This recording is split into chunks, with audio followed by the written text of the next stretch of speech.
ခဲ့တာဝေ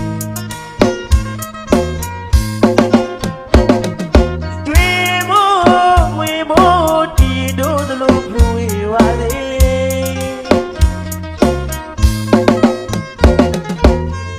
မင်္ဂလာမတကြီးမှာရွှေဖလားတဲ့ပြေကွေမြောင်းဝင်ပါလေ